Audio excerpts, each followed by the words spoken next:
Good evening प्यारे बच्चों। इतिहास विषय का आज मेरा दूसरा क्लास है। पिछले क्लास में आप सभी बच्चों को मैंने इतिहास विषय का सिलेबस तथा एग्जाम पैटर्न काफ़ी अच्छे तरीके से समझा दिया था। आज इतिहास विषय का बेसिक क्लास है। सर्वप्रथम मैं बेसिक क्लास लूँगा, उसके बाद ही इतिहास विषय के अध्याय को पढ़ाना मैं शुरू करूंगा।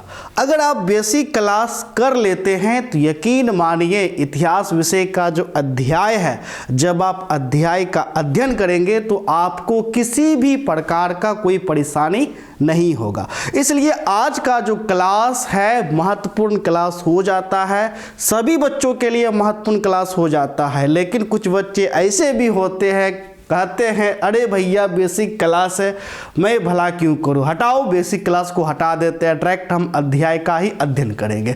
तो वैसे बच्चे बड़ा बेवकूफ़ होते हैं। ठीक है, अगर आप यह क्लास अटेंड कर लेंगे तो आपको खुद पता चलेगा कि यह क्लास कितना महत्वपूर्ण हो जाता है। ठीक है प्यारे बच्चों, इस क्लास के अंतर्गत आज मैं आप सभी बच्चों को क्या पढ़ाऊंगा पता है? आज मैं आपको बताऊंगा कि इतिहास का क्या अर्थ होता है, इतिहास क्या है, पहला पॉइंट। दूसरे पॉइंट के अंतर्गत मैं आपको बताऊंगा हम इतिहास विषय क्यों पढ़ते हैं। आपने जो इतिहास विषय लिया है, पता है कि आपने इतिहास विषय क्यों लिया, आपको इतिहास क्यों पढ़ाया जाता है, इतिहास का क्या लाभ होता है, उनके बारे में आप सभी बच्चों को हम बताएंगे। उसके बाद इतिहास का क्या परिभाषा है, इनके बारे में बताएंगे। फिर हम बताएंगे ये तिथि, ये जो तिथि होता है यानी डेट होता है, इसका खोज कब हुआ, अर्थात समय का खोज कब हुआ। फिर उसके बाद हम इतिहास के पिता के बारे में बताएंगे, यानी इतिहास का पिता, देखो पिता तो हर कोई जानता है, लेकिन इतिहास का पिता कौन बना, कैसे बना, उनका हम कहानी आपको बताएंगे। और फिर अंत में इतिहास का विभाजन को समझाएंगे। तो इस प्रकार आप समझ सकते हैं कि यह क्लास कितना ज़्यादा महत्वपूर्ण हो जाता है। ठीक है प्यारे बच्चों, तो चलिए क्लास को अब हम प्रारंभ करें। तो सर्वप्रथम प्यारे बच्चों, यह क्लास किन बच्चों के लिए? ठीक है, तो जाहिर सी बात है यह क्लास उन बच्चों के लिए है जो बच्चे बिहार बोर्ड से कक्षा 12वीं की परीक्षा 8 से 2025 में देंगे, उन बच्चों के लिए है। ठीक है प्यारे बच्चों, और अध्याय को पढ़ाने से पहले आप सभी बच्चों को मैं बताना चाहूँगा प्यारे बच्चों, मैं आप सभी बच्चों को आर्ट्स पढ़ाता हूं, खास तौर पे बिहार बोर्ड वाले बच्चों के लिए। अगर आप बिहार बोर्ड से कक्षा 12वीं की परीक्षा आर्ट्स में 2025 में देंगे तो आप हमारे पेड कोर्स में ज्वाइन कर सकते हैं। प्यारे बच्चों, पेड कोर्स का फी यूं तो 2000 आपको रहता है, ठीक है, लेकिन मात्र 2000 की जगह 1500 रुपये लग रहा है। और ये जो 1500 फी है प्यारे बच्चों, वह 15 फरवरी तक, यहाँ पर मिस से 5 लिखा गया, 15 फरवरी तक आपका 1500 रुपये लग रहा है। 15 फरवरी के बाद जो फी है सामान्य रूप से 2000 आपका हो जाएगा। ठीक है, सारा पढ़ाई ऐप पर होगा। हमारे ऐप का नाम है आर्ट सेंटर रोसेरा, जो चैनल का नाम है। आप गूगल प्ले स्टोर से हमारे ऐप को डाउनलोड भी करा सकते हैं। कोर्स में कैसे परचेज करें इनके बारे में जानने के लिए आप हमें कॉल कर सकते हैं। हमारा नंबर है 70 61 50 45 52। इस नंबर पे कॉल करके आप हमारे पेड कोर्स में ज्वाइन कर सकते हैं, या आप हमारे ऐप से भी परचेज कर सकते हैं। पेड कोर्स में जाकर के सुविधा क्या मिलेगा प्यारे बच्चों, ठीक है, तो देखिए आपका सुविधा यह मिलेगा कि सभी विषय चैप्टर वाइज आपको पढ़ाया जाएगा, लाइव क्लास लिया जाएगा, रिकॉर्डेड वीडियो रहेगा, लेक्चर नोट्स रहेगा, प्रश्न उत्तर कराया जाएगा, टेस्ट रहेगा, स्मार्ट टेस्ट, डाउट क्लास, यानी सब कुछ रहेगा। जितना आप सोच पा रहे हैं ना उतना कुछ आपको मिलेगा। ठीक है, घबराने की जरूरत आपको नहीं है। चलिए, तो अब हम प्यारे बच्चों आप सभी को पढ़ाना क्या कर रहे हैं, तो प्रारंभ कर रहे हैं। तो सबसे पहला टॉपिक, ठीक है, पहला टॉपिक क्या प्यारे बच्चों, तो पहला टॉपिक हमारा हो जाता है इतिहास का अर्थ, यानी इतिहास क्या है। ठीक है, तो प्यारे बच्चों अगर हम सरल शब्दों में कहें तो बीती हुई घटना को इतिहास कहा जाता है। क्या कहा जाता है प्यारे बच्चों? बीती हुई घटना। अब बीती हुई घटना किसका हो सकता है? हमारा हो सकता है, आपका हो सकता है। अरे आपका भी तो बीता हुआ घटना है ना, आपका जन्म कहाँ हुआ, आपका बचपन कैसा था, ठीक है, तो आपका भी घटना मेरा भी घटना, ये जो पेन है इसका भी तो बीता हुआ घटना हो सकता है, इस पेन का। ठीक है, तो जितना भी बीता हुआ घटना है प्यारे बच्चों, मुख्य रूप से उन्हें ही हम क्या कहेंगे, इतिहास कहेंगे। संक्षिप्त में अगर हम बात करें तो बीती हुई घटना को ही क्या कहा जाता है, तो प्यारे बच्चों इतिहास कहा जाता है। सामान्य अर्थ आपका यही निकल सकता है। ठीक है, तो इतिहास का शाब्दिक अर्थ होता है जो बीत चुका हो। क्या प्यारे बच्चों, जो बीत चुका हो, अर्थात जिसमें केवल और केवल बीती हुई घटनाओं के बारे में जानकारी मिलती है, इतिहास कहलाता है। अर्थात एक ऐसा विषय जिसमें सिर्फ और सिर्फ बीता हुआ घटना का ही जानकारी मिले, वह किताब कौन सा किताब होगा, इतिहास का ही होगा। ठीक है, इतिहास किसी का भी हो सकता है, जैसे मेरा इतिहास हो सकता है, आपका इतिहास हो सकता है, दुनिया में किसी भी चीज का इतिहास हो सकता है, जैसे इस पेन का भी इतिहास हो सकता है। ठीक है प्यारे बच्चों, तो इतिहास क्या है यह आप समझ गए। बीती हुई घटना को हम क्या कहेंगे, इतिहास कहेंगे। अब जो प्यारे बच्चों, जो सबसे जो बड़ा प्रश्न चिन्ह आपको लग जाता है, सबसे बड़ा प्रश्न आपको यह होता है कि हम इतिहास क्यों पढ़ते हैं। ये जो प्रश्न है प्यारे बच्चों, बहुत बड़ा प्रश्न है, हम इतिहास क्यों पढ़ते हैं। आपने इतिहास ले रखा है, मान लो कि आपके पिताजी के दोस्त आपके घर आए और आपसे पूछ दे, बउआ चिंटू कक्षा 12 में कौन सा विषय लिया, आप कहिएगा चचा जी मैंने इतिहास लिया। मान लो कि अगर चचा जी ने पूछ दिया, बताओ कि तुमने इतिहास क्यों लिया, क्या जवाब दोगे। तो देखो, तुम जवाब देना, कहना चचा जी इस पृथ्वी में केवल इतिहास ही एक ऐसा विषय है जहां हमें बीती हुई घटना के बारे में जानकारी प्राप्त होती है, और जो बीता हुआ घटना होता है उन घटना से हम बहुत कुछ सीखते हैं, अपने जीवन में परिवर्तन लाते हैं ताकि हम विकास कर सकें। क्योंकि मानव का परम उद्देश्य क्या होता है, मानव का परम उद्देश्य होता है विकास करना। तो मानव विकास कैसे करेगा, तो मानव गलती से सीखेगा। अब मानव खुद ही गलती करके सीखेगा तो क्या मानव जीवन में सफल बन पाएगा, नहीं। तो मानव क्या करता है, मानव दूसरे के गलती से सीखता है। ठीक है, तो दूसरे का गलती हमें कहाँ दिखाई पड़ेगा, इतिहास में दिखाई पड़ेगा। तो इतिहास में हम बीती हुई घटना का अध्ययन करते हैं तथा उनमें हम यह देखते हैं कि क्या ऐसा अपने जीवन में बदलाव करें कि जिससे हम विकास कर पाएँ, जिससे हम सफल हो पाएँ। यही कारण है कि आप जब छोटे होंगे तो देखिए आपका दादा दादी कहानी भी सुनाती होंगे और उस कहानी में भी कहीं ना कहीं इतिहास छिपा रहता होगा।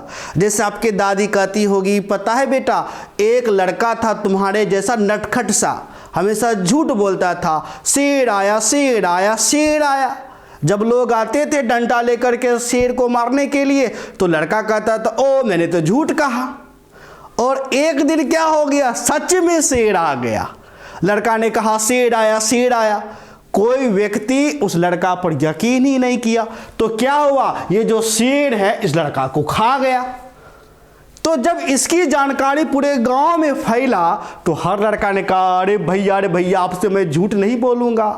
अगर मैं झूठ बोलूँगा जैसा इस लड़का का हाल हुआ, एक न एक दिन मेरा भी होगा।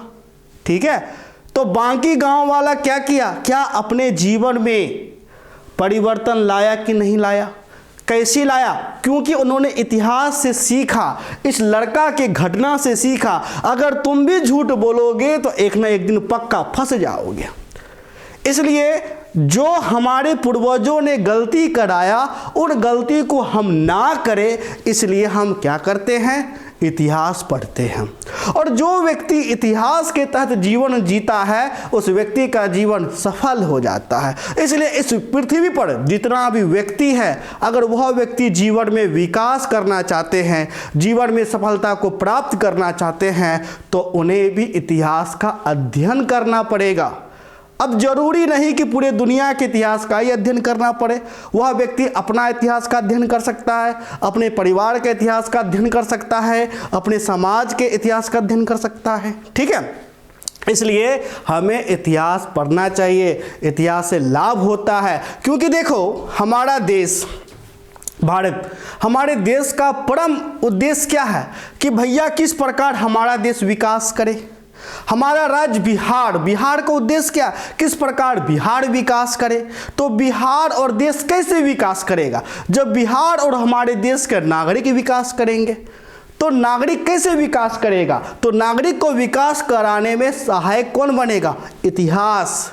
इसलिए देखिए, जितना भी बड़ा बड़ा एग्जाम होता है, जैसे यूपीएससी, बीपीएससी, जिनसे कलेक्टर बनता है, डीएसपी बनता है, एसपी बनता है, उन बड़े बड़े एग्जाम में आप देखिएगा इतिहास विषय से बड़का बड़का क्वेश्चन आता है, यानी ढेर सारा क्वेश्चन आता है। क्यों आता है, क्योंकि इतिहास ही तो इस पृथ्वी पर ऐसा विषय है जो मानव कैसे विकास करेगा इनके बारे में बतलाता है। इस प्रकार हम यह देख पाते हैं कि इतिहास का महत्व कितना व्यापक हो जाता है। ठीक है, तो उसी को लिख देना है।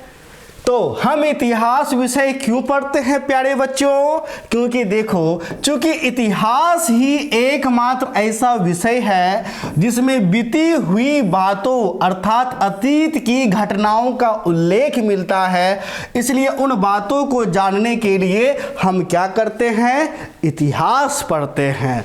ठीक है प्यारे बच्चों, इतिहास पढ़ने से हमें पूर्व की घटनाओं से सीख मिलती है, यानी पूर्व की घटनाओं से सीख मिलती है और उन गलतियों को नहीं दोहराते हैं जिन गलतियों को हमारे आने से पहले लोग किया करते थे। ठीक है, अब जब हम उन गलती को ही नहीं दोहराएंगे तो हम अवश्य रूप से विकास करेंगे। जैसे मान लो प्यारे बच्चों, ठीक है, हमारा धर्म हिंदू, कौन सा धर्म प्यारे बच्चों, हिंदू। हम लोग किस धर्म से हैं, हिंदू धर्म से। तो प्यारे बच्चों देखो, हिंदू धर्म में पहले क्या था, हिंदू धर्म में पहले ढेर सारा कुरीति था। कुरीति मतलब एक अच्छा, यानी ढेर सारा कुरीति था। इसी कुरीति के कारण क्या हुआ, हिंदू धर्म टूटा। टूट करके हिंदू से ही कौन धर्म बना, बौद्ध बना, जैन बना, बना कि नहीं बना, बना। तो समय समय पर क्या हुआ, अगर हिंदू धर्म में सुधार नहीं होता तो हिंदू धर्म का पतन हो जाता। इसलिए सुधार करते करते देखिए आज पूर्ण रूप से हिंदू धर्म में जो जाति प्रथा है खत्म हो गया कि नहीं हो गया, हो गया। वर्ण व्यवस्था खत्म हो गया कि नहीं हो गया, हो गया। क्यों हुआ, अगर नहीं होता तो जिस प्रकार बौद्ध बना, जैन बना, हो सकता था और भी धर्म आपको बनता। ठीक है, इसलिए देखिएगा प्यारे बच्चों, हर व्यक्ति अपने जीवन में क्या करता है, अपनी गलती को, जो गलती कर चुका है उस गलती को आगे वो नहीं दोहराता है। ठीक है, हम दूसरे की गलती से सीखते हैं और अपने जीवन में सुधार करके हम लोग क्या करते हैं, जीवन में सफलताएं प्राप्त करते हैं अथवा विकास करते हैं। इसलिए प्यारे बच्चों, इतिहास पढ़ना अति महत्वपूर्ण आपका हो जाता है। ठीक है, तो अब कोई अगर आपसे पूछे हम इतिहास का अध्ययन क्यों करते हैं, हम इतिहास क्यों पढ़ते हैं, अथवा तुमने इतिहास विषय क्यों लिया, तो एक लाइन में कहना, क्योंकि मुझे जीवन में विकास करना है, जीवन में सफलता को प्राप्त करना है, समाज कल्याण करना है। ठीक है, तो हम कैसे कर पाएंगे, इतिहास की मदद से कर पाएंगे। जो हमारे पूर्वज गलती कर चुके हैं उस गलती का दोहराव हम नहीं करेंगे, जिससे हम विकास कर पाएं, इसलिए हम इतिहास पढ़ते हैं एक लाइन में। ठीक है, चलिए आगे हम लोग बढ़ेंगे। अगला पॉइंट है इतिहास की परिभाषा। देखिए प्यारे बच्चों, अर्थ और परिभाषा में अंतर पड़ जाता है। ठीक है, अर्थ तो मैंने बता दिया, बीती हुई घटना को हम क्या कहेंगे, इतिहास कहेंगे। अगर मान लो कि अगर पूछा जाए इतिहास का परिभाषा क्या होगा, तो इतिहास का परिभाषा भी अलग अलग विद्वानों के अनुसार अलग अलग हो जाता है। यहाँ पर एक हम विद्वान पकड़ लेंगे, कोई प्रमुख विद्वान, उस विद्वान का नाम है E.H. कार। विद्वान का क्या नाम है, E.H. कार। तो E.H. कार के अनुसार इतिहास क्या है? तो किसी भी कालखंड में, ठीक है प्यारे बच्चों, किसी भी कालखंड में कौन सा खंड होना चाहिए प्यारे बच्चों? निश्चित रूप से कालखंड। कालखंड, किसी भी कालखंड में मानव के समाज, राजनीतिक, अर्थव्यवस्थिक, सांस्कृतिक अध्ययन ही क्या कहलाएगा? इतिहास आपको कहलाएगा। ठीक है, तो E.H. कार का पूरा नाम एडवर्ड हॉल्ट कार के अनुसार इतिहास के तहत किसी कालखंड में मानव समाज, राजनीति, अर्थव्यवस्था तथा संस्कृति का अध्ययन किया जाता है। अब ये कालखंड क्या होता है? जैसे मान लो प्यारे बच्चों, ये मैं हूं, ठीक है, ये मैं हूं। अब मेरे बारे में इतिहास लिखा जाएगा। कैसे लिखा जाएगा? तो मेरे बारे में इतिहास तभी लिखा जाएगा जब कोई कालखंड हो। क्या हो? कालखंड। कालखंड क्या? सर्वप्रथम मेरा जन्म। मान लो कि मेरा जन्म हुआ प्यारे बच्चों 2001 में, ठीक है, और मेरा मृत्यु हो गया 2030 में। तो पहला 2001 मेरा जन्म हो गया, 2030 मेरा मृत्यु हो गया। तो ये दो समय चक्र हुआ। तो दो समय चक्र के बीच जो अवधि है उसी को हम क्या कहेंगे? कालखंड। यानी 2001 से लेकर के 2030। तो 2001 से लेकर के 2030 तक जो भी मेरा जर्नी है, जो भी मेरा सफर है, इस बीच मेरा जो भी उपलब्धि होगा, मेरा जीवनी होगा, वो सारा का सारा इतिहास आपको बता देगा। तो मेरे बारे में इतिहास 2001 से लेकर के 2030 तक समाप्त हो जाएगा। यही हमारा क्या हो गया? कालखंड हो गया। ठीक है प्यारे बच्चों, तो किसी भी कालखंड में जैसे आपका ही इतिहास होगा तो आपका भी कालखंड होगा। जैसे आपका जन्म से लेकर के आपका मृत्यु तक का इतिहास, महात्मा गांधी जी का इतिहास, तो महात्मा गांधी जी का जन्म से लेकर के मृत्यु तक। किसी भी साम्राज्य का इतिहास, तो उस साम्राज्य के उदय से लेकर के उस साम्राज्य के पतन तक का इतिहास। कालखंड आ रहा है कि नहीं आ रहा है? आ रहा है। जैसे मौर्य काल यानी मौर्य साम्राज्य, तो मौर्य साम्राज्य भी एक समय उदय हुआ होगा तो वह समय ले लो, एक समय में उसका पतन हुआ होगा, दो समय आया। उसके बीच का जो भी उनका जीवनी रहा, जो भी सामाजिक स्वरूप रहा, आर्थिक स्वरूप रहा, उन्हीं का अध्ययन मुख्य रूप से इतिहास आपको कहलाएगा। तो कोई भी व्यक्ति रहे या कोई भी सभ्यता रहे या कोई भी साम्राज्य रहे, इतिहास के तहत मुख्य रूप से हम चार चीज़ों का अध्ययन करते हैं। सबसे पहला चीज़ आपका हो जाता है समाज का अध्ययन करते हैं। किसका अध्ययन करते हैं प्यारे बच्चों? समाज। अब समाज के ही तहत हम लोग क्या क्या अध्ययन करते हैं प्यारे बच्चों? समाज के ही तहत हम लोग जो है समाज के स्वरूप के बारे में अध्ययन करते हैं कि उस समाज का स्वरूप क्या है, पैतृक सत्तात्मक स्वरूप है कि मातृ सत्तात्मक स्वरूप है। उस समाज यानी समाज में, ठीक है प्यारे बच्चों, शिक्षा का क्या स्तर है, शिक्षा क्या है, ठीक है प्यारे बच्चों। समाज के लोग मनोरंजन किस प्रकार किया करते थे, समाज के लोगों का भोजन कैसा था, क्या वो शाकाहारी थे कि मांसाहारी थे, शाकाहारी में वो क्या खाते थे, मांसाहारी में क्या करते थे, वे लोग कैसा कपड़ा पहनते थे, ये सब हम समाज के अंतर्गत जानते हैं। अर्थव्यवस्था के अंतर्गत हम यह अध्ययन करते हैं कि ये लोग कृषि किस प्रकार से किया करते थे, इन लोगों का व्यापार कैसा था, ठीक है, इन लोगों का नगरीकरण कैसा था, ठीक है, ये लोगों का पशुपालन में ये लोग क्या पशुपालन या वाणिज्यिक गतिविधि से जुड़ा हुआ जितना भी पहलू है अर्थव्यवस्था के अंतर्गत हम अध्ययन करेंगे। इसी प्रकार राजनीतिक में हम लोग क्या क्या अध्ययन करेंगे, इसका प्रशासन कि उस समय का कैसा प्रशासन था। जैसे अभी के समय में कैसा प्रशासन है, गणतंत्र है, यानी गणतंत्र में प्रधानमंत्री आपका हो जाता है, जनता द्वारा चुना हुआ होता है। इससे पहले तुम 200 साल पहले जाओगे तो शासन प्रणाली कैसा था, राजतंत्र था, यानी राजा होता था। तो राजनीतिक स्वरूप क्या है, प्रशासन का स्वरूप क्या है, प्रशासन का विशेषता क्या है, इनका हम लोग अध्ययन करते हैं। इसी प्रकार संस्कृति के अंतर्गत पर्व को हम लोग देखते हैं, ठीक है, पर्व हो गया, त्योहार हो गया, इनका अध्ययन आपको किया जाता है। तो इस प्रकार से एक इतिहास के अंतर्गत, ठीक है, एक इतिहास के अंतर्गत हम उस समय के जो भी सभ्यता रहा हो, ठीक है, उनके बारे में सामाजिक स्वरूप, सांस्कृतिक स्वरूप, अर्थव्यवस्था और राजनीतिक स्वरूपों का क्या करते हैं तो प्यारे बच्चों अध्ययन करते हैं। ठीक है, तो हालांकि ये सब परिभाषा आपके एग्जाम में पूछा जाता नहीं है, फिर भी जानना अति आवश्यक है। ठीक है प्यारे बच्चों, तो यहाँ तक तो समझ ही गए होंगे। अब हम आगे बढ़ेंगे। चलिए अगला जो प्यारे बच्चों प्रश्न आपका हो जाता है, ये काफ़ी ज़्यादा एमबीबीया है, हर एक बच्चे को समझना जरूरी है। प्रश्न है तिथि यानी डेट की खोज, तिथि का खोज कैसे हुआ। तो प्यारे बच्चों देखो पहले के समय में क्या था, पहले के समय में देखो ये जो तिथि है, तिथि का खोज ही नहीं हुआ था। यानी तुम कहते हो ना कि जैसे आज कितना तारीख हो गया, आज हो गया प्यारे बच्चों 24 जनवरी, 24 जनवरी 2024। ठीक है, तो पहले के समय में ना कोई जनवरी होता था, ना कोई वर्ष होता था, ना कोई दिनांक होता था। यानी दिन ऐसे चलता था, आज कल परसों, ऐसे कहीं चलता होगा आज कल परसों। ठीक है, तो कोई डेट था ही नहीं। अब जब डेट नहीं था तो समस्या हो गया। समस्या क्या हो गया, जो इतिहास है प्यारे बच्चों, उस इतिहास को व्यवस्थित करके नहीं लिखा जा सकता था। अब मान लो कि हमारे पास अगर डेट ही नहीं होगा तो क्या हम किसी भी इतिहास को क्रमबद्ध रूप में लिख पाएंगे? नहीं लिख पाएंगे। तो इसलिए ये जो समय है, ये जो डेट है, तिथि है, इनका खोज किया गया।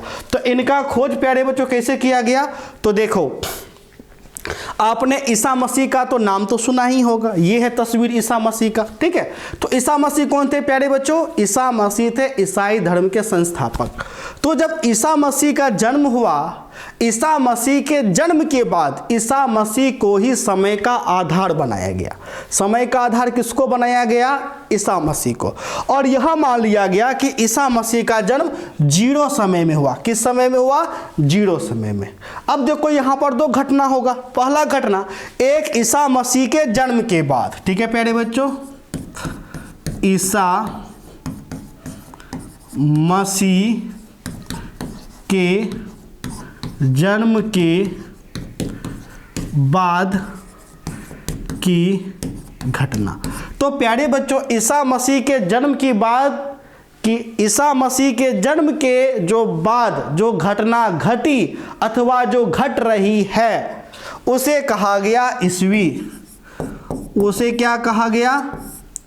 ईस्वी। ठीक है प्यारे बच्चों, जैसे ईसा मसीह के जन्म के बाद कितना वर्ष बाद? 100 वर्ष बाद। तो 100 क्या कहलाया? 100 ईस्वी। ईसा मसीह के जन्म के 1000 वर्ष बाद, तो 1000 वर्ष बाद क्या कहलाया? 1000 ईस्वी। ईसा मसीह के जन्म के 2000 वर्ष बाद, तो 2000 वर्ष बाद क्या कहलाया? 2000 ईस्वी। इसी प्रकार आज कौन सा वर्ष है? तो आज है प्यारे बच्चों 2024, है कि नहीं? तो 2024 क्या है? आज तुम कहते हो ना कि आज कौन सा वर्ष है, तो आज है 2024। तो ये 2024 क्या है? क्या इस 2024 वर्ष पहले हमारा पृथ्वी बना था? अरे नहीं रे पगला, यह 2024 का मतलब यह हुआ कि ईसा मसीह का जन्म आज से 2024 वर्ष हुआ। ठीक है प्यारे बच्चों, ईसा मसीह का जन्म कब हुआ? आज से 2024 वर्ष पहले। मान लो हम तुमसे पूछे बउआ रे तुम्हारा जन्म कब हुआ, तो तुमने कहा कि सर जी मेरा जन्म हुआ 2006 में। कब हुआ? 2006 में। अब हम कहें बउआ तुम इससे क्या समझा कि तुम्हारा जन्म 2006 में हुआ, इसका क्या मतलब हुआ? तो इसका ये मतलब हुआ कि तुम्हारा जन्म ईसा मसीह के जन्म के 2006 वर्ष बाद हुआ। अर्थात ईसा मसीह तुमसे कितना वर्ष बड़ा? ईसा मसीह तुमसे 2006 वर्ष बड़ा। ईसा मसीह से तुम कितने वर्ष छोटे हो? ईसा मसीह से तुम 2006 वर्ष छोटे हो। तो इस प्रकार ईसा मसीह के जन्म के बाद जो भी घटना घटेगा अथवा घट रही है वह ईस्वी में काउंट होगा। और इस ईस्वी को अंग्रेजी के शॉर्टकट में हम लोग एडी कहेंगे। क्या कहेंगे? एडी। ठीक है, तो इस प्रकार तुम्हारा जन्म कब हुआ? 2006 में। तो 2006 क्या हो गया? ईस्वी। अभी कौन सा वर्ष चल रहा है? 2024। तो ये 2024 क्या है? ईस्वी, है कि नहीं? जो कि ईसा मसीह के जन्म के बाद की घटना है। इसी प्रकार अब इसका अपोजिट कर दो, यानी उल्टा कर दो। अब ये भी ना होगा कि ईसा मसीह के जन्म के तो बाद भी तो घटना घटित हुआ होगा। क्या घटना घटित हुआ होगा कि ईसा मसीह के पिताजी का जन्म, चूंकि पहले पिता का जन्म होगा तब ना ईसा मसीह का जन्म होगा। ईसा मसीह के दादाजी का जन्म, तो दूसरा घटना होगा ईसा मसीह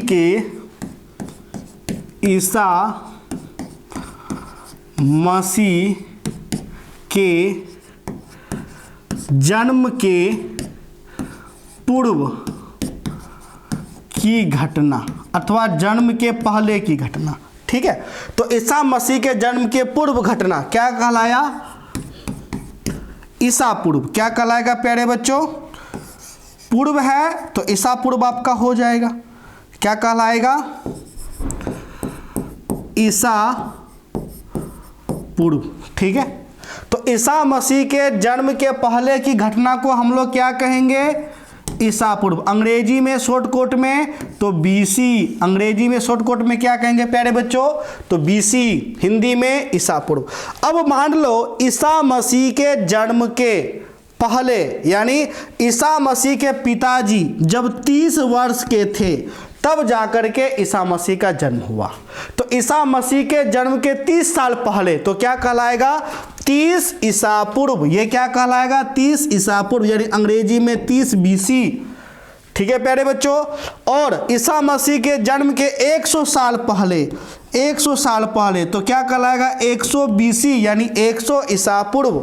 ठीक है, तो इस प्रकार से ईसा मसीह के जन्म के जितना पहले जाएंगे, जितना पूर्व जाएंगे, उतना बीसी लगते हुए चल जाएगा, यानी ईसा पूर्व लगते हुए चल जाएगा। अब एक हम यहाँ पर प्रश्न देते हैं, आप सभी बच्चे को कमेंट करके बताना है। ठीक है, प्रश्न क्या है? प्रश्न यह है कि मान लो ईसा मसीह के पिताजी का जन्म ईसा मसीह के जन्म के 30 वर्ष पहले हुआ। ठीक है, यानी ईसा मसीह के पिताजी का जन्म ईसा मसीह के जन्म के 30 वर्ष पहले हुआ, और इनके पिता का मृत्यु, ईसा मसीह के पिता का मृत्यु 50 वर्ष में हुआ। किस वर्ष में हुआ? 50 वर्ष में। तो बताओ कौन सा वर्ष चल रहा होगा? कमेंट करके बताना कौन सा वर्ष चल रहा होगा। ठीक है, जो कमेंट कर देगा, सही उत्तर दे देगा, उसको हम हार्ट दे देंगे, दिल दे देंगे। ठीक है, तो देखो सही उत्तर क्या होगा। अब देखो ईसा मसीह का जन्म हुआ 30 ईसा पूर्व में। अब ईसा मसीह के पिताजी का जन्म हुआ 30 ईसा पूर्व में। अब क्या होगा? ईसा मसीह के पिताजी किसकी ओर चलेंगे? ईसा मसीह की ओर चलेंगे, क्योंकि समय तो इधर की ओर आपको चलेगा, ईसा मसीह की ओर चलेगा। क्योंकि देखो अगर मेरे जो पिताजी हैं वो तो मेरी ओर चलेंगे ना समय, तो 30 तो यही हो गया। अब 30, अब ये देखो, अभी जैसे ही 30 ईसा मसीह की ओर जाएंगे तो ये घटेगा। 30 के बाद 29, 20, फिर होते हुए 0। तो यहाँ तक जो प्यारे बच्चों आया ये तो 30 हो गया। अब जैसे ही 0 हो गया, जब ईसा मसीह का जन्म हुआ तो वर्ष क्या हो गया? 0 हो गया। और फिर जब ईसा मसीह जब 20 साल के होंगे, यानी 20 ईस्वी आपको रहेगा, तो जाहिर सी बात है ईसा मसीह के पिताजी 50 साल के होंगे, यानी 20 वर्ष इधर ईस्वी वाला और 30 साल ईसा पूर्व वाला, तो 20, 30, 50 हुआ कि नहीं हुआ? तो इस प्रकार हम कहेंगे ईसा मसीह के पिताजी का जन्म 30 ईसा पूर्व में, 30 ईसा पूर्व में जन्म हुआ और 20 ईस्वी में मृत्यु हुआ। 20 ईस्वी में क्या हुआ? मृत्यु हुआ। ठीक है, क्योंकि 30, 20, 50 पूरा कि नहीं पूरा। अब देखो जो बच्चा ईस्वी और ईसा पूर्व अगर नहीं जानता है, क्या सोचेगा? अरे भैया किसी का जन्म 30 में हुआ तो 20 में कैसे मृत्यु होगा? ये किताब में गलती है, कहेगा कि नहीं कहेगा? गलती है। क्यों कहेगा? क्योंकि उस बच्चे को जानकारी ही नहीं है। तो इसलिए ईस्वी और ईसा पूर्व का जानकारी होना अत्यधिक जरूरी हो जाता है। ठीक है, क्योंकि देखो हम इतिहास का पहला अध्याय में, दूसरे अध्याय में, तीसरे अध्याय में जो भी अध्ययन करेंगे वो पूरा घटना ईसा पूर्व में ही होगा। किस में होगा? ईसा पूर्वे में होगा। क्यों? क्योंकि सारा घटना ईसा मसीह के जन्म के पहले का है। ठीक है।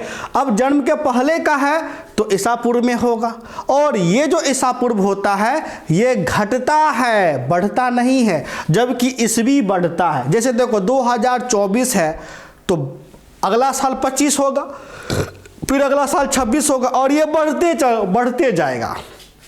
लेकिन जो ईसा पूर्व होता है ये घटता है, किसकी ओर भागता है? तो ईसा मसीह की ओर भागता है। ठीक है, तो ईस्वी और ईसा पूर्व समझ गए। तो देखो अब बारी बारी से देख लेते हैं।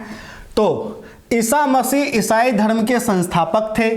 इनके जन्म के पहले किस घटना को किस डेट यानी तिथि में लिखा जाए इसकी जानकारी किसी को भी नहीं थी। लेकिन ईसा मसीह के जन्म के बाद इन्हीं के जन्म को आधार बनाकर डेट यानी तिथि लिखने का तरीका खोजा गया। ठीक है, ईसा मसीह के जन्म से पहले जितने भी घटनाएं घटी, यानी ईसा मसीह के जन्म के पहले, जैसे इनके पिताजी का जन्म, दादाजी का जन्म, ठीक है, तो ईसा मसीह के जन्म के पहले जितने भी घटनाएं घटी उसे ईसा पूर्व कहा गया। ईसा पूर्व मतलब शॉर्टकट में अंग्रेजी में बीसी कहा गया।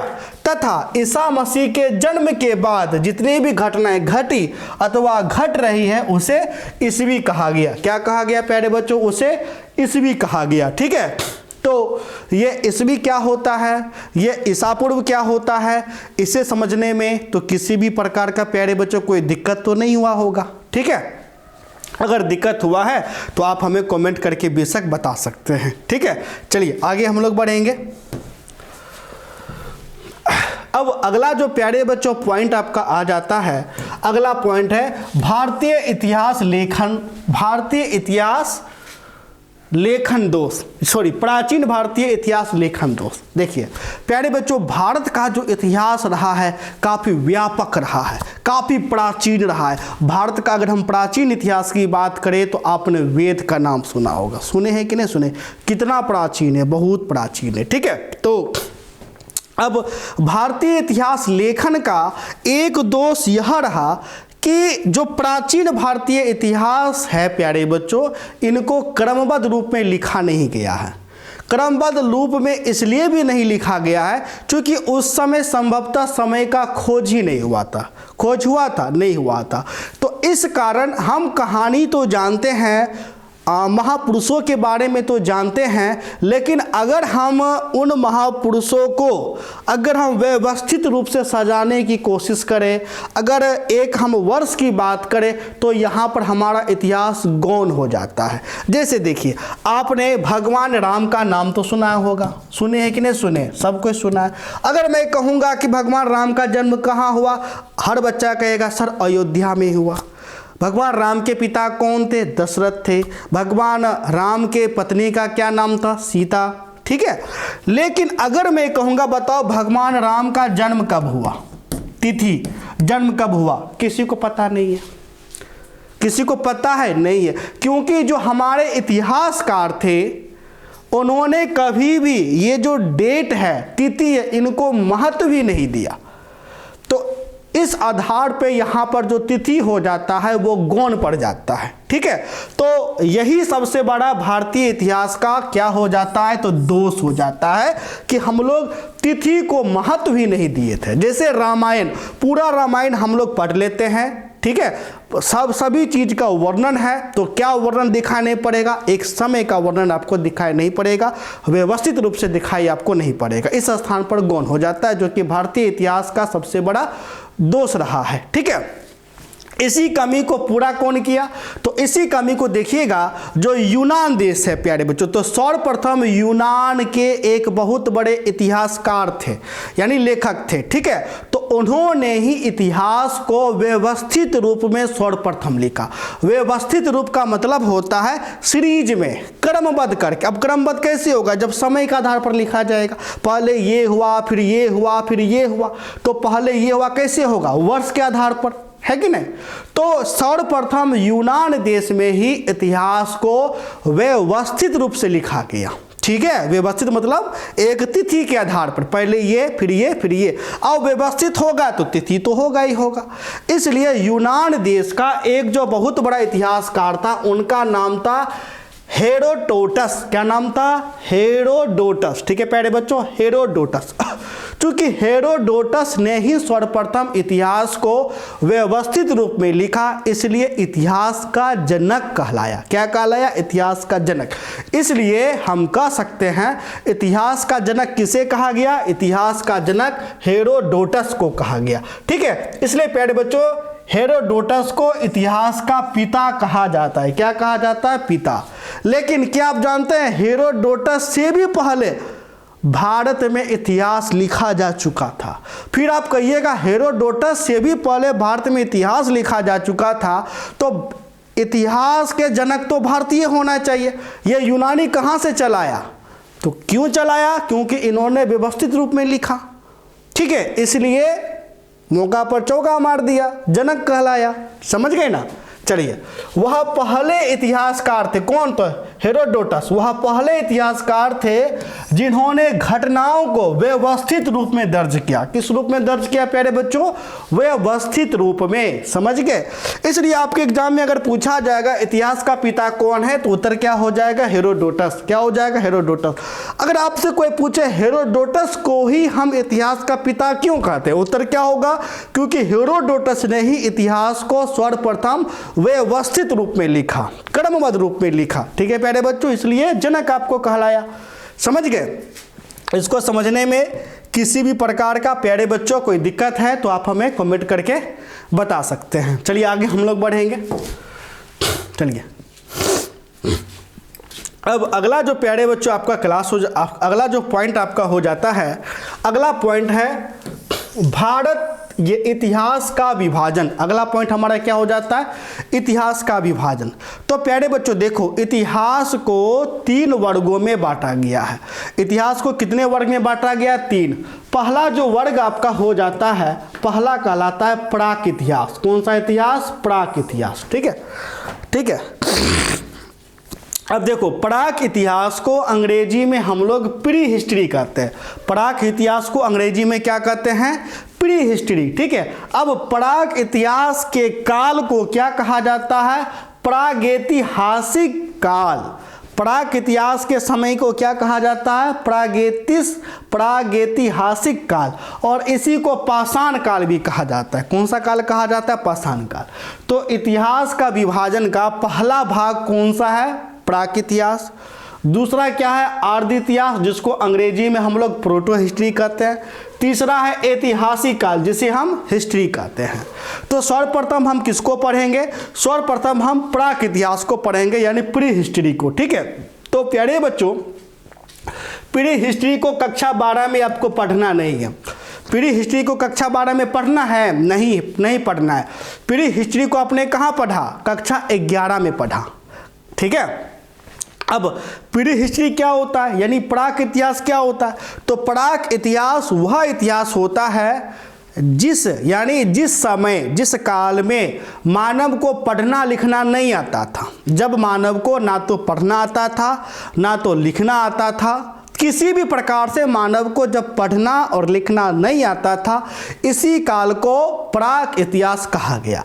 अब मानव को पढ़ना लिखना कब नहीं आता था? तो जब मानव आदि मानव था। अरे भैया, जब मानव खुद ही आदि मानव था, उसको कृषि करना तक नहीं आता था, तो बेचारा कहाँ से लिखेगा, कहाँ से पढ़ेगा?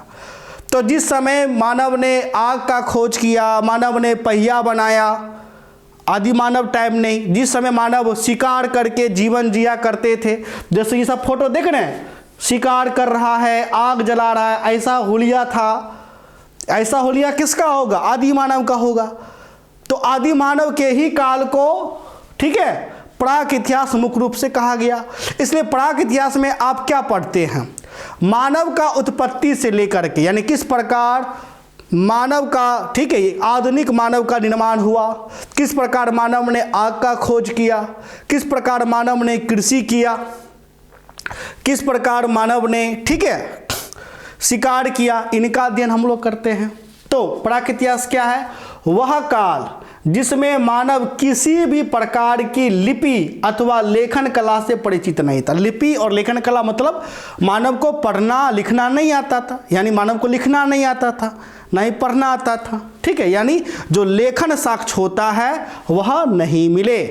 ठीक है, इसके अंतर्गत मानव उत्पत्ति से लेकर के लगभग 3000 ईसा पूर्व के मध्य का समय आता है। यानी प्राक इतिहास का काल क्या हो जाता है, मानव का उत्पत्ति से लेकर के, यानी मानव का उत्पत्ति कैसे हुआ वहां से लेकर के 3000 ईसा पूर्व तक जितना भी कहानी आएगा प्राक इतिहास के अंतर्गत आएगा। अब 3000 देखो ईसा पूर्व लगा हुआ है, यानी ईसा मसीह के जन्म के पहले सोचो, ठीक है। तो क्या कहलाया, प्राक इतिहास। तो प्राक इतिहास क्या होता है समझ गए। आसान भाषा में कहिएगा, जब मानव को पढ़ना लिखना नहीं आता था, मानव आदि मानव के जैसे जीवन व्यतीत करता था, इस काल में जो भी घटना घटा प्राक इतिहास के अंतर्गत आएगा। जैसे मानव का उत्पत्ति कैसे हुआ, मानव ने आग का खोज कैसे किया, मानव ने शिकार कैसे किया, मानव ने पहिया कैसे बनाया इत्यादि। सिंपल, ठीक है। चलो अब हम क्या पढ़ेंगे, आर्य इतिहास, ठीक है।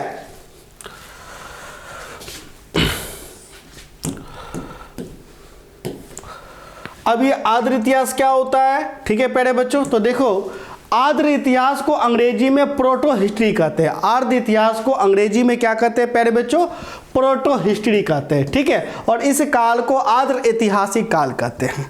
तो आर्य इतिहास वैसा इतिहास होता है जिसमें मानव को पढ़ना भी आता है, मानव को लिखना भी आता है, यानी मानव को लिखना पढ़ना आता है, लेकिन उस मानव द्वारा लिखे गए साक्ष्य को आज तक आधुनिक मानव नहीं पढ़ पाया। जैसे मान लो कि आर्य इतिहास का कोई व्यक्ति है, ठीक है, और ये व्यक्ति ने लिख दिया, ये जो लेखन है इस व्यक्ति ने लिखा, अब इस लेख को आज का मानव पढ़ ही नहीं पाया। यानी आर्य इतिहास में लेखन कला तो है, लिखा हुआ तो है, लेकिन उस मानव के द्वारा जो भी कुछ लिखा हुआ है उसके लेखन को आज का मानव पढ़ ही नहीं पाया। जब मानव आज का पढ़ ही नहीं पाएगा तो क्या कोई निष्कर्ष निकलेगा, नहीं निकलेगा। ऐसे इतिहास को आर्य इतिहास के अंतर्गत रखा गया है। जैसे हड़प्पा सभ्यता, वैदिक सभ्यता। इसलिए प्यारे बच्चों आपका जो 12वीं कक्षा का इतिहास है वह आर्य इतिहास से ही शुरू होता है, और आर्य इतिहास के ही तहत आप सबसे पहले किस अध्याय को पढ़ेंगे, हड़प्पा सभ्यता को पढ़ेंगे, फिर उसके बाद वैदिक सभ्यता को पढ़ेंगे, ठीक है। तो आर्य इतिहास क्या है प्यारे बच्चों, तो वह काल जिसमें मानव किसी ना किसी प्रकार की लिपि से परिचित था, यानी मानव को लिखना आता था। जैसे यहाँ पर देख रहे कैसे कैसे करके लिखा हुआ अजीब टाइप से, कोई पढ़ ही नहीं पाएगा, ये सब लिपि है, लेखन कला है, ठीक है।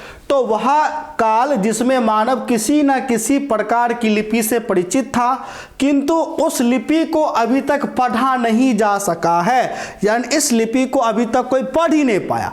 और जब कोई पढ़ ही नहीं पाएगा तो कोई निष्कर्ष निकलेगा, नहीं निकलेगा, ठीक है। हड़प्पा सभ्यता एवं वैदिक सभ्यता का अध्ययन इसी काल के अंतर्गत आता है, यानी हड़प्पा सभ्यता और जो वैदिक सभ्यता है इसी काल के अंतर्गत आता है, यानी कि इनके भी लिपि को अभी तक पढ़ा नहीं गया है, ठीक है। 3000 ईसा पूर्व से लेकर के कब से कब प्यारे बच्चों, ठीक है, 3000 ईसा पूर्व, एक मिनट थोड़ा सा पेन को छोटा कर दें, 3000 ईसा पूर्व से 6000 ईसा पूर्व तक के काल को, ठीक है, अर्धकालीन काल के नाम से जाना जाता है, ठीक है प्यारे बच्चों। तो यहाँ पर हमारा क्या हो गया, आर्य इतिहास होगा। अब लास्ट हम कौन सा देखेंगे, अब हम लोग देखेंगे प्यारे बच्चों ऐतिहासिक काल इतिहास। कौन सा इतिहास, ऐतिहासिक काल। तो ऐतिहासिक काल को ही मुख्य रूप से इतिहास कहा जाता है। क्या कहा जाता है, इतिहास, यानी हिस्ट्री। तो हिस्ट्री हमारा कहाँ से शुरू होगा, ऐतिहासिक काल से। तो ऐतिहासिक काल मतलब इतिहास कहाँ से शुरू होता है, तो जहाँ से मानव ने, जब मानव को लिखना आता था, पढ़ना आता था, तथा उस मानव द्वारा लिखे हुए साक्ष्य को जब हम पढ़ पाए, पढ़ के समझ गए, तो वहाँ से इतिहास हमारा शुरू हो जाता है, ठीक है। यानी कि ये जो इतिहास है, इस इतिहास के अंतर्गत इस समय का जो मानव था इन्होंने लिखा, और इनके लेखन को जब हम पढ़ पाए, पढ़ के समझ लिए, तो यहाँ से हमारा इतिहास शुरू हो जाता है। तो यह समय था 600 ईसा पूर्व, ठीक है प्यारे बच्चों। कौन सा समय था, 600 ईसा पूर्व, ठीक है। तो वह काल जिसमें मानव किसी ना किसी प्रकार की लिपि से परिचित था और उस लिपि को पढ़ा भी जा चुका है। यानी मानव द्वारा जो लिपि लिखा गया है उस लिपि को आज का मानव पढ़ लिया। तो जहाँ से पढ़ लिया वह इतिहास के अंतर्गत आपको चला आया। ठीक है, 600 ईसा पूर्व से वर्तमान तक, यानी अभी तक, ठीक है, 600 ईसा पूर्व से वर्तमान तक के काल को ऐतिहासिक काल के नाम से जाना जाता है। किस नाम से जाना जाता है? ऐतिहासिक काल के नाम से जाना जाता है। ठीक है प्यारे बच्चों, और ये जो इतिहास होता है 3 भाग में बटा हुआ है। कितने भाग में बटा हुआ है प्यारे बच्चों? 3 भाग में। कौन कौन सा? तो सबसे पहला नंबर पर आपका हो जाता है प्राचीन इतिहास। कौन सा इतिहास? प्राचीन इतिहास। ठीक, और ये जो प्राचीन इतिहास होता है इसका काल कहाँ से शुरू होता है? 600 ईसा पूर्व से लेकर के 712 ईसा पूर्व तक, सॉरी ईस्वी तक, यहाँ ईस्वी होगा। ठीक है, ईस्वी। ठीक है, तो 600 ईसा पूर्व से लेकर के 712 ईस्वी तक। अब इस प्राचीन, ठीक है, इस प्राचीन इतिहास के अंतर्गत हम लोग क्या क्या पढ़ेंगे? इस प्राचीन इतिहास के अंतर्गत हम लोग पढ़ेंगे बौद्ध धर्म के बारे में, जैन धर्म के बारे में, ब्राह्मणवादी व्यवस्था के बारे में। ये सभी हम प्राचीन इतिहास के ही बारे में पढ़ेंगे। महाजनपद के बारे में, महाजनपद के बारे में। ठीक है, उसके बाद मध्यकालीन इतिहास। तो मध्यकालीन इतिहास का समय पीरियड क्या है? 712 ईस्वी। ठीक है प्यारे बच्चों, 712 ईस्वी से लेकर के 1707 ईस्वी तक, यहाँ पर ईस्वी हो जाएगा। 1707 ईस्वी तक के काल को क्या कहा गया है? मध्यकालीन इतिहास। तो मध्यकालीन इतिहास में हम लोग क्या क्या पढ़ेंगे? तो मध्यकालीन इतिहास के अंतर्गत हम लोग विजयनगर साम्राज्य के बारे में पढ़ेंगे। विजयनगर साम्राज्य, मुगल साम्राज्य के बारे में पढ़ेंगे। मुगल साम्राज्य हो गया, विजयनगर साम्राज्य हो गया, उनके बारे में हम लोग पढ़ेंगे। और उसके बाद आता है आधुनिक इतिहास। तो आधुनिक इतिहास का समय आपका क्या हो जाता है? 1707 ईस्वी से लेकर के 1947 ईस्वी तक। ठीक है, 1707 ईस्वी से लेकर के 1947 ईस्वी तक के काल को आधुनिक इतिहास कहा गया है। इसके अंतर्गत हम यह पढ़ेंगे कि किस प्रकार हमारा देश भारत आज़ाद हुआ, किस प्रकार महात्मा गांधी जी ने आज़ादी के लिए आंदोलन चलाए, चंपारण आंदोलन, सविनय अवज्ञा आंदोलन, भारत छोड़ो आंदोलन, दांडी यात्रा, इन सभी का हम लोग अध्ययन करेंगे। ठीक है, तो इस प्रकार ऐतिहासिक काल यानी इतिहास कितने भाग में टूट जाता है? 3 भाग में, प्राचीन इतिहास, मध्यकालीन इतिहास और आधुनिक इतिहास। ठीक है, तो प्यारे बच्चों यहाँ तक समझने में अगर किसी भी प्रकार का अगर कोई दिक्कत है तो आप हमें कमेंट करके बता सकते हैं। प्यारे बच्चों, जो हमारा बेसिक क्लास है, बेसिक क्लास हमारा ख़त्म हो चुका है। अगर आप सभी को हमारा क्लास अगर अच्छा लगा हो तो आप हमारे पेड कोर्स में जुड़ा सकते हैं। ठीक है, पेड कोर्स का फ़ी मात्र 1500 रुपये है। 1500 फ़ी 15 फरवरी तक है। 15 फरवरी के बाद फ़ी आपका 2000 हो जाएगा। तो प्यारे बच्चों, और इस 1500 फ़ी में सभी विषय पढ़ाया जाएगा। ठीक है प्यारे